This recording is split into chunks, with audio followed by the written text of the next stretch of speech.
For Indian expatriate Richa Misra, relocating to Singapore was a breeze. The 32-year-old works as a supervisory analyst in the research department of a foreign bank here. Singapore is probably one of the easiest places to adjust to because it's just so efficient. Everything is very organized and anything you need to get done gets done very fast.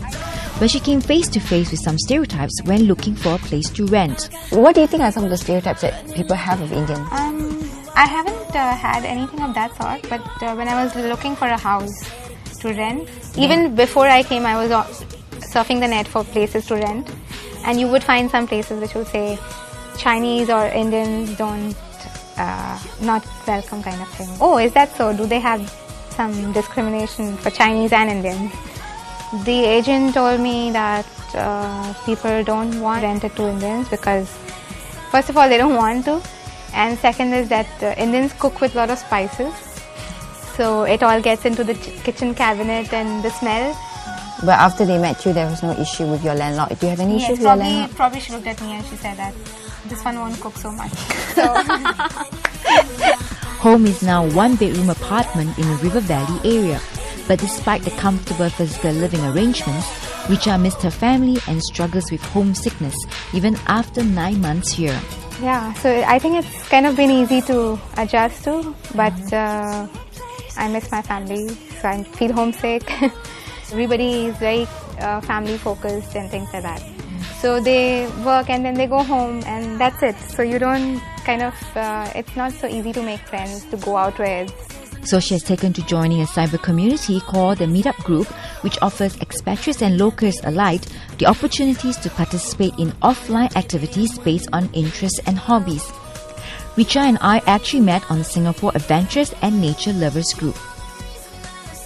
So you go out, you do things like that, and then you meet people and hopefully make friends.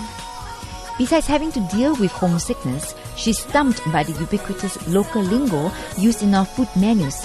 This is particularly frustrating as she's on a very strict vegetarian diet. Even the menus at restaurants, like you have Kopi O, Kopi C and all those things, and you have no clue what that is. Nasi goreng and nasi padang and nasi lemak, and then you don't know what each one stands for.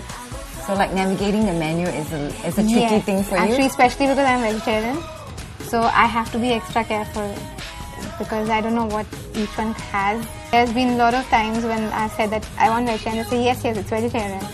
But when you eat, you can get that fish taste. They don't use any fish or anything, but they use fish sauce for garnishing. And I can't eat even that. Then I look for something else. And if nothing else, then you just go to Subway and have a sandwich. Subway to the rescue. Other times when homesickness hits, Richa heads straight to Little India for her favorite food or to get her hands on ingredients not found in the supermarkets.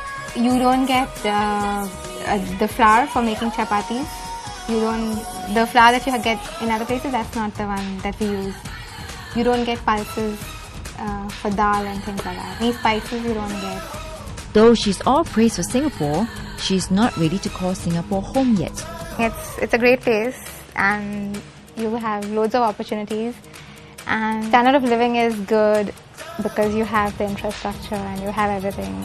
But would Singapore be a place that you would think of settling down in?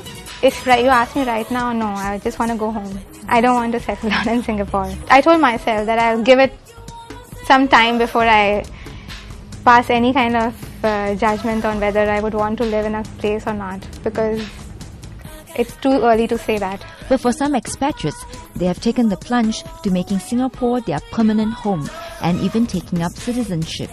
Next, we show you how some of them are actively contributing to the community here.